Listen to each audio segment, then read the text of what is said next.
এটা মনে করছেন, অন্যকে পাত্তা দিচ্ছেন না, এটা চলবে না। দলের স্বার্থ মনে রাখুন, লড়াই মনে রাখুন, মানুষের সঙ্গে মিশুন। চাকলার কর্মী সভায় কড়া বার্তা মুখ্যমন্ত্রী। পশ্চিমবঙ্গের মানুষের সামনে এ ধরনের বক্তব্য সম্পূর্ণ গুরুত্বহীন। মানুষ তৃণমূলকে দেখেছে, মানুষ 75-25-এর ভাগ দেখেছে, সকলকে দিয়ে খাওয়ার কর্মসূচি দেখেছে, তৃণমূলকে তৃণমূল কর্মীর জীবন্ত পুড়িয়ে মারা দেখেছে, তৃণমূলকে খুন করছে গত 9 মাস যাবে। তো এগুলো দলের মধ্যে বলাই ভালো। এসব নিয়ে মানুষ উৎসাহী নয়। গোষ্ঠীকোণ্ডল বা এই সংঘর্ষ তখনই বন্ধ হবে যখন তৃণমূল সরকার থেকে চলে যাবে, এবং সেটাই মানুষ করবে। জ্যোতিপ্রিয় মল্লিক জেলে রয়েছেন। উত্তর 24 পরগনা জেলা দলীয় কোন্দলে একেবারে দীর্ণ হয়ে রয়েছে। সেখানে সংগঠন মজবুত করতে এবার কোর কমিটি তৈরি করলেন মুখ্যমন্ত্রী। চেয়ারম্যান করলেন নির্মল ঘোষকে। দমদম বসিরহাট দেখবেন সুজিত বসু, বারাসাতে রথিন, পার্থ ব্যারাকপুর, বনগা নারায়ণ। লোকসভা কেন্দ্র ধরে রাখতে দায়িত্ব ভাগ, এক একটি লোকসভায় দায়িত্ব ভাগ করে দিলেন। যত ভাগই তৃণমূল করুক, ওগুলো কালনেবী নক্কা ভাগের মতো হয়ে যাবে।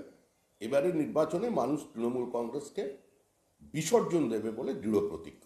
তৃণমূলকে দেখেছে, তৃণমূলের থেকে শিখেছে, নিজেদের জীবন যৌবন দিয়ে তৃণমূলকে উপলব্ধি করেছে, এবং সারা শরীরে তৃণমূলের স্পর্শ লাগিয়ে ফেলেছে দুর্নীতির। তৃণমূলের বিসর্জন অবশ্যম্ভাবী। ফের কেন্দ্রকে অল আউট আক্রমণ মুখ্যমন্ত্রীর। সমস্ত বরাদ্দ কেন্দ্র বন্ধ করেছে, তবুও বাংলায় ঢালাও উন্নয়ন। ভোটের আগে বারবার এজেন্সির ভয় দেখানো হচ্ছে। বিজেপি ওয়াশিং মেশিন আর বিরোধীরা সবাই চোর, প্রশ্নে সরব মুখ্যমন্ত্রী। বিজেপি তো ওয়াশিং মেশিনই। যাদের আমাদের দলে আছে গদ্দার বলেছিলেন, তাদের কিরকম ধুয়ে মুছে পরিষ্কার করে ওদের দলে পাঠিয়ে দিয়েছেন। দেখতে পাচ্ছেন তো, রাজীব বন্দ্যোপাধ্যায় ওই যে উত্তর 24 পরগনায় যাকে জেলা সভাপতি করে দিয়েছিলেন, গদ্দার বলেছিলেন, বিশ্বজিৎ দাস, সবই তো বিজেপি ধুয়ে দিয়েছে। আমাদের দলে এলে আমরা পরিষ্কার করে দেবো। সিএএ নিয়ে ফের তো মমতার, দেশের সবাই ভারতের নাগরিক, নয়তো রেশন আধার কার্ড কিভাবে হলো। চাকলার কর্মী সভা থেকে চাচাছোলা প্রশ্ন মুখ্যমন্ত্রী। মন্দির উদ্বোধনেও মতুয়া উন্নয়ন নিয়ে শান দিলেন।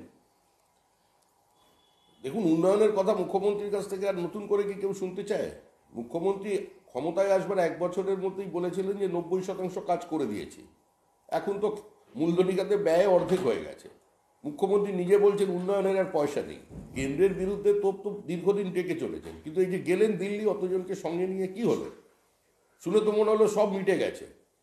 তারপরে বললেন যে 2 সচিবদের মধ্যে বৈঠক হবে। সেই বৈঠকটার কি হলো?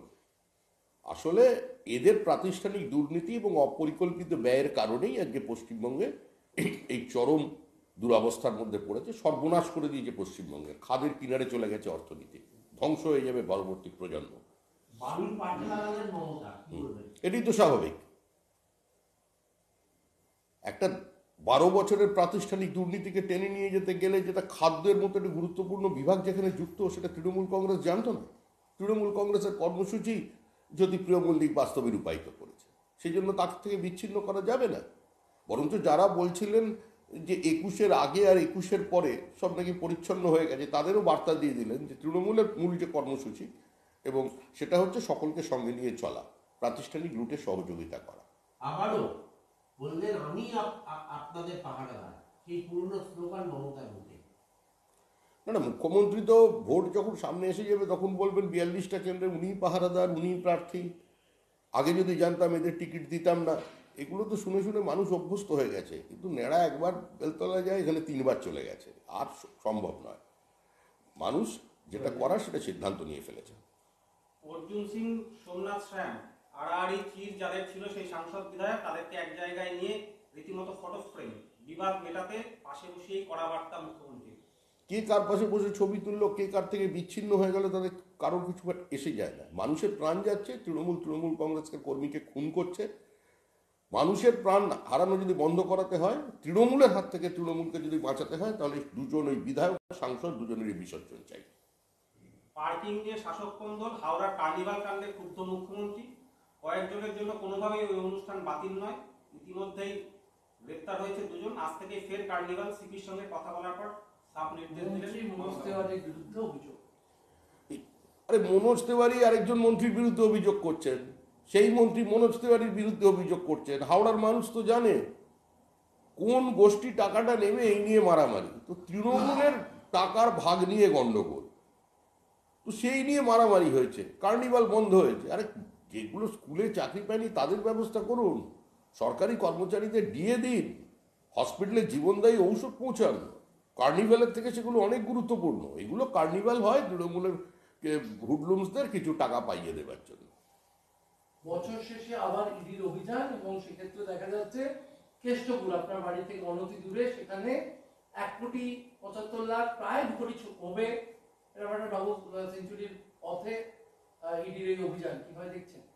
ইডি তো অভিযান করছে 1 কোটি 2 কোটি ধরছে, তো হাজার হাজার কোটি টাকার দুর্নীতি। শুধু খাদ্য দপ্তরের দুর্নীতির পরিমাণ কত, মিউনিসিপ্যাল সার্ভিসে কত টাকায় বিক্রি হয়েছে। এবং এইখান পুরো ইডি আর সিবিআই এর হেড অফিসটাই পশ্চিমবঙ্গে করে দেওয়া এখন ভালো। তবে মানুষ এই ছোট আর দেখতে চাইছে না, মানুষ বড় দেখতে চায়। কারণ এনডিএর সহযোগী দল কংগ্রেস এগিয়ে গেছে দৃশ্যমানতায়, ওরা 330 কোটি না 40 কোটি দেখিয়ে দিয়েছে, এরা 60-50 কোটিতে থেমে আছে। মানুষ বড় চাইছে, বড়, যেখানে আসল টাকা গেছে 75% তাদের চাইছে। এজেন্সি গণতন্ত্র চলছে বলছে, সবচেয়ে বড় চোর ডাকাতদের সর্দার ওরা, বিজেপি করলেই ওয়াশিং মেশিন, আর বাকিদের জেলে বড়। বিজেপির কটা চোর ডাকাত গ্রেপ্তার হয়েছে, নেতারা বলছে আমরা গ্রেপ্তারি বাড়াও, আরে তুই একদিন থাকবি না। এই তো দেশের মুখ্যমন্ত্রীকে, দেশের প্রধানমন্ত্রীকে মুখ্যমন্ত্রী তুই বলে সম্বোধন করছেন, তো স্বাভাবিকভাবেই সেখানে রাষ্ট্রপতিকে আক্রমণ করা হবে, অন্যান্য নেতৃবৃন্দকে আক্রমণ করা হবে। এটাই তো তৃণমূলের সংস্কৃতি। আর বিজেপির যারা দুর্নীতিগ্রস্ত তাদের সব ধরবেন উনি তো কত মাসের মধ্যেই তো প্রধানমন্ত্রী হয়ে যাচ্ছেন, আর তো কয়েকটা মাস, তারপরে যা করবার করবেন, ইডি সিবিআই লাগিয়ে দেবেন, পার্থ চ্যাটার্জি যদি প্রিয়কে বাইরে বার করে দেবেন। মানুষ এটা বুঝে গেছে যে তৃণমূলের হাতে যদি কোনোভাবে রাষ্ট্র ক্ষমতার একটু অংশ চলে যায়, তাহলে এবার সরাসরি মানে স্কুল থেকে শুরু করে সব জায়গায় বিক্রি শুরু হয়ে যাবে। বলা হচ্ছে কেন্দ্রীয় তদন্তকারী সংস্থার এই যে অভিযান, তাকে মমতা বন্দ্যোপাধ্যায় মুখ্যমন্ত্রী রাজ্যের, তিনি বলছেন যে সব টাকা তুলছে, টাকা চলে যাচ্ছে বিজেপির কাছে। এই তো কোভিডের সময় আমরা দেখলাম পিএম কেয়ার, তার আপনি হিসেব দিয়েছে কত টাকা তুলেছে বলুন তো? যেখানে হিসেব চাওয়ার প্রয়োজন সেখানে গিয়ে চান, প্রয়োজনে আদালতে চলে যান, দরজা খোলা। দিল্লিতে গিয়ে পদযাত্রা করুন অধীর চৌধুরীকে সঙ্গে নিয়ে, জিনিস ভালো দেখাবে সেটা। আমরা তো চাই এরকম আন্দোলন হোক। টাকা তুলে নিয়ে যাচ্ছে, ভারতবর্ষের কোষাগারে জমা হচ্ছে, সেটা তৃণমূল কংগ্রেস মনে করছে যে ওটা বিজেপির ফান্ড। এখন তৃণমূল কংগ্রেস পশ্চিমবঙ্গের রাজ্যের কোষাগারটাকে মনে করে ওদের সম্পত্তি, সেই জন্য ভারতবর্ষটাকেও মনে করছে বিজেপির সম্পত্তি, যে যেভাবে দেখে আর কি। ইডির আজকের যে অভিযান, তাতে কতগুলো তাৎপর্যপূর্ণ দিক রয়েছে। যেমন মূলত প্রাথমিক নিয়োগ দুর্নীতি মামলার জন্যই তদন্ত বা আজকের অভিযান, কিন্তু সেখানে চার্টার্ড অ্যাকাউন্টেন্ট এবং একাধিক ভুয়ো কোম্পানির তল্লাশি চলছে, যাদের আবার গরু পাচারে এর আগে এজেন্সির কাছে নাম এসেছিল। গরু পাচারে যাদের নাম জড়িয়েছিল সেই সব ব্যবসায়ী, চার্টার্ড অ্যাকাউন্টেন্ট, প্রমোটার, তাদেরকে নিয়োগ দুর্নীতিতেও তল্লাশির নজরেই নেই। দেখুন, টাকা তো তুলে সবসময় খাটের তলায় রেখে দেওয়া যায় না, রাখলে বিপদ আছে, সেটা একবার দেখতে পেয়েছে। সব দিকেই নাকি ইডির চোখ আছে, তো সেই জন্য বিভিন্ন সেল কোম্পানি খুলে সেখানে টাকা ঘুরিয়ে দেওয়া হচ্ছে। এই মুহূর্তে পশ্চিমবঙ্গই হচ্ছে সবচেয়ে বড় অর্থনৈতিক কেলেঙ্কারি বা এই ধরনের দুর্নীতির হাব। পশ্চিমবঙ্গের এ ধরনের চার্টার অ্যাকাউন্টেন্টও পাওয়া যাবে, এ ধরনের বড় প্রমোটারও পাওয়া যাবে, সবাই টাকা ঘুরছে। মানুষ জানে এই যে রেস্টুরেন্ট চেন হচ্ছে গোটা কলকাতা শহরে, এগুলো কার।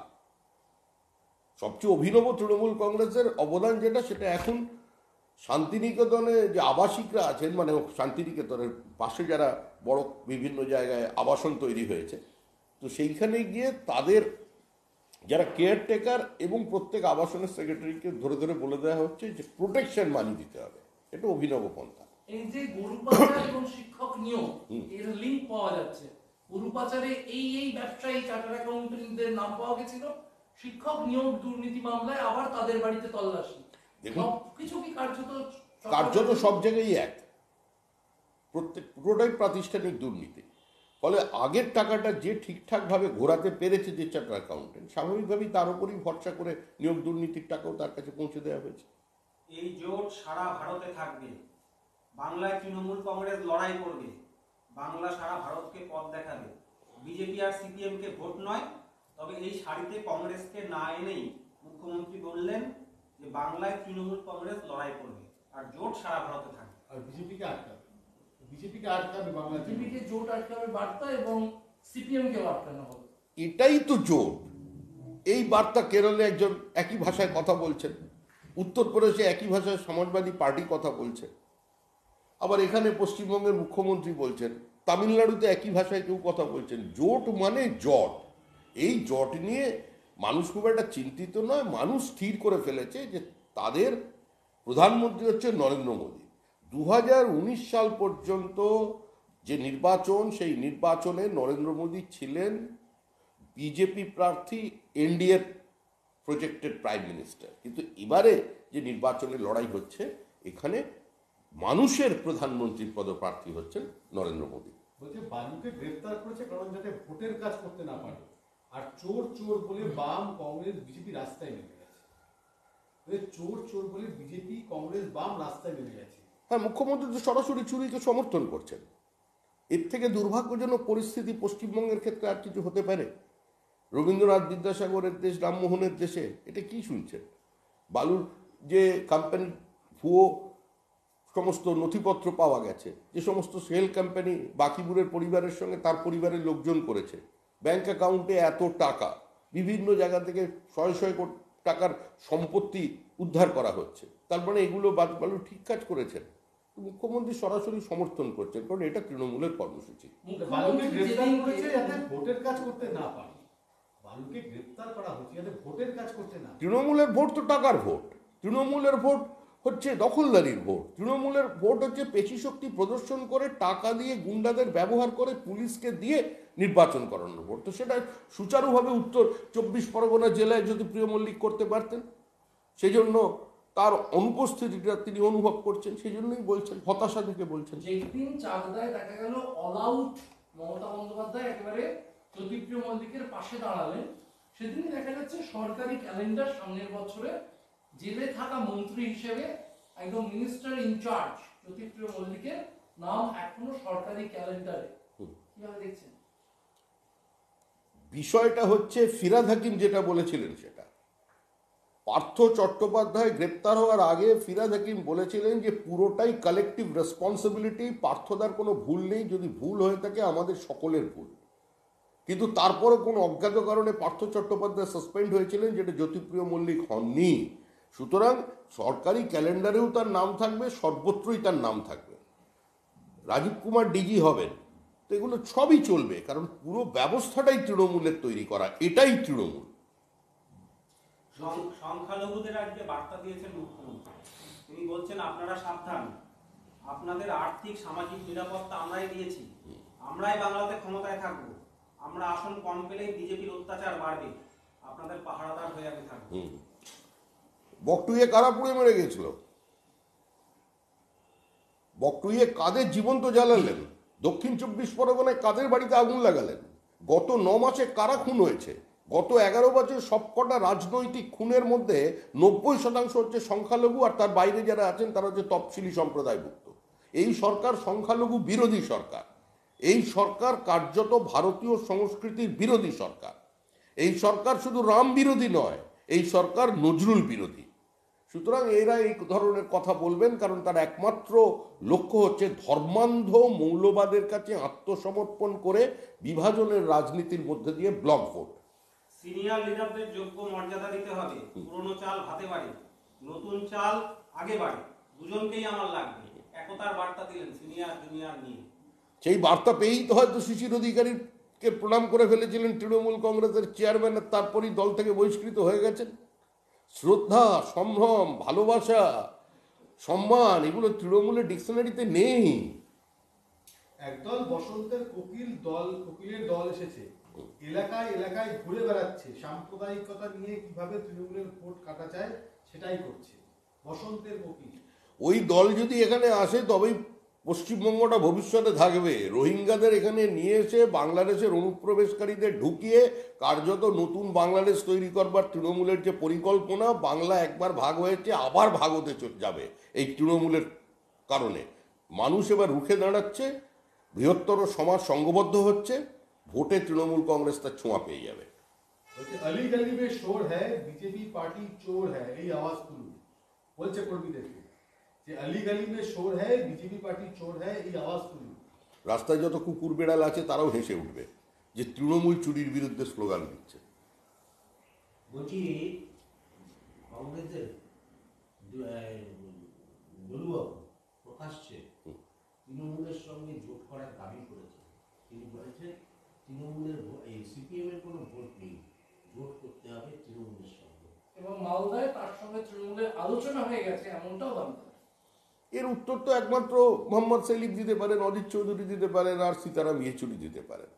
ওদের পারিবারিক ব্যাপারে কে কার সঙ্গে কানে কানে কথা বলছে, কে চোখে চোখে কথা বলছে, সেগুলো তো আমাদের বোঝার ক্ষমতা নেই। আমরা এটাই বুঝতে পারছি পশ্চিমবঙ্গের মানুষের সঙ্গে ছলনা হচ্ছে, মানুষ এই ছলনার বিরুদ্ধে রুখে দাঁড়াবেন। রাম মন্দিরের আগে দেখা যাচ্ছে বিমান বন্দর তৈরি হচ্ছে, স্টেশনের নাম পাল্টে নতুন স্টেশন করা হচ্ছে, একাধিক সরকারি উদ্যোগ। 2024 ভোটের বছর, রাম মন্দির উদ্বোধনের বছর, তাতে এইভাবে বিমানবন্দর, রেল স্টেশন কিভাবে দেখছেন? কিন্তু আনন্দের কথা, আমার মনে হচ্ছে আরো বেশি করা দরকার। 500 বছরের ইতিহাস, 3.5 লক্ষ মানুষের রক্তস্নাত অযোধ্যা, এত মানুষের হত্যা, আত্মত্যাগ, 67টা যুদ্ধ, তারপরে মর্যাদা পুরুষোত্তম ভারতের বহমানতার প্রতীক, ভারতীয় সংস্কৃতির প্রতীক, তিনি আজকে তার নিজ গৃহে প্রতিষ্ঠা পাচ্ছেন। এর বিরোধিতা করবে যারা খড়কুটোর মধ্যে ভেসে যাবে, এর মধ্যে কোথাও কোনো রাজনীতি নেই। কিন্তু আবার বলছি, যারা নজরুল ইসলামের পন্থী তারা রাম মন্দিরে যাবেন, অযোধ্যায় যাবেন, আর যারা বাবর অরঙ্গজেবের লোক, টুকরে টুকরে গ্যাংয়ের লোক, তারা বিরোধিতা করবেন। গত পরশুদিন আমরা দেখলাম যে আপনাদের কেন্দ্রীয় সম্পাদক পদমুক্ত হলেন অনুপম হাজরা, যার ভাবগতিক দেখে এই প্রশ্ন বিজেপিতে উঠছিল কবে তাকে পদমুক্ত করা হবে। কিন্তু তিনি পদমুক্ত হওয়ার পর এই প্রশ্ন সোশ্যাল মিডিয়া, দলের অভ্যন্তরে উঠছে যে সংবিধান নির্মণী কেন্দ্রে একটাই ছিল বাঙালি এবং বাংলার প্রতিনিধি।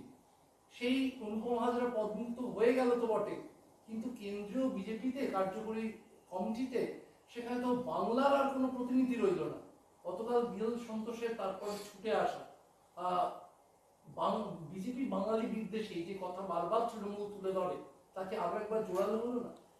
দেখুন, এই মুহূর্তে মানুষ এসব নিয়ে চিন্তিত নয়। আমরা প্রথমে একজন ভারতীয়, তারপরে একজন বাঙালি। মনে রাখবেন, এই দলটা তৈরি করেছিলেন একজন বাঙালি, বাংলার মাটির যিনি লোক, ডক্টর শ্যামাপ্রসাদ মুখার্জি, যার করুণায় বা যার আত্মত্যাগের কারণে আজকে বাঙালি পশ্চিমবঙ্গে বসে নিজেদের ভারতবাসী বলে পরিচয় দিতে পারছে, তাকেই তো মুছে দিয়েছে।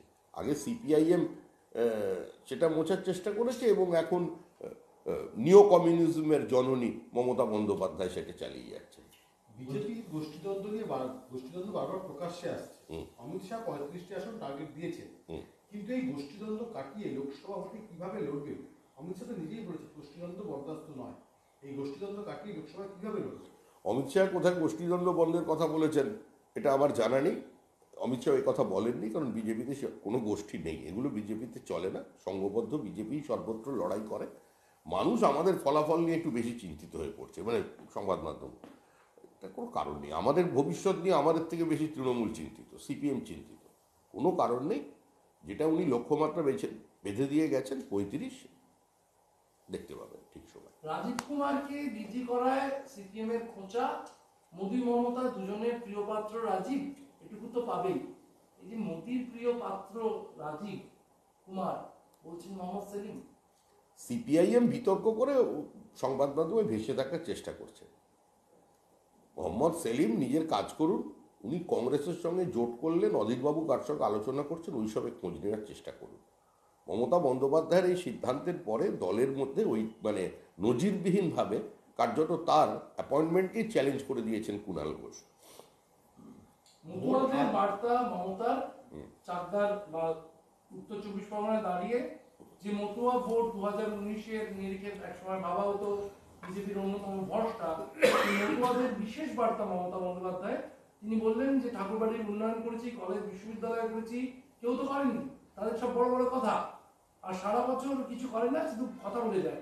আমাদের তো ডিএম এর এখান থেকে সিটিজেনশিপ কার্ড দেওয়া হতো, আর 71 সালের পর যারা এসেছেন উদ্বাস্তু কলোনিতে রয়েছেন তাদের তো পাট্টা দিচ্ছি।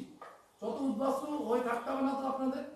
এই যে মতুয়াদের বিশেষ বার্তা দেওয়া, কি কি করেছি, কি কি করবো 2024-এ, তা কি? মতুয়াদের বার্তাটা জন্মলগ্ন থেকেই তিনি দিয়ে আসছেন। তিনি মতুয়াপাড়ায় দাঁড়িয়ে বলেছিলেন, আজ থেকে আমি ব্যানার্জি পদবি ছাড়লাম, আমি মতুয়া হয়ে গেলাম। তারপরে উনি সারদা মা হয়ে গেলেন, এখন আবার চৈতন্যদেবের পুনর্জন্মের কথা শুনছি। এইসব বার্তা কি শুনলে মানুষ হাসে, এগুলোর কোনো গুরুত্ব নেই। বলছি 1 থেকে 15 ঘর ঘর যাত্রা রাম মন্দিরকে সামনে নিয়ে বিজেপির সমস্ত দলীয় কর্মী নেতাদেরকে বলেছে দল যে এই দুটো এটা করতে হবে। বিজেপি জাতীয়তাবাদী রাজনৈতিক দল, সাংস্কৃতিক জাতীয়তাবাদে বিশ্বাস করে। ভারতের ঐতিহ্য, ভারতের পরম্পরা, ভারতীয় সংস্কৃতির উপরে আক্রমণ, আজকে তার বিরুদ্ধে একমাত্র বিজেপি কলোনিয়াল হ্যাংওভার থেকে মুক্ত করবার জন্য যা যা করা উচিত সে ধরনের প্রচার বিজেপি করে। এটা তো শুধু রাম মন্দির নয়, এটা ভারতের পরিচয়। ভারতবর্ষের অস্মিতা আক্রান্ত হয়েছিল, পরাধীনতা দাসত্বের শৃঙ্খল থেকে ওই অঞ্চল মুক্তি পাচ্ছে। সারা ভারতবর্ষ রামের জোয়ারে ভেসে যাবে, রামই ভারত, ভারতই রাম। এটা বলতে হবে মানুষের কাছে গিয়ে, বর্তমান প্রজন্মকে।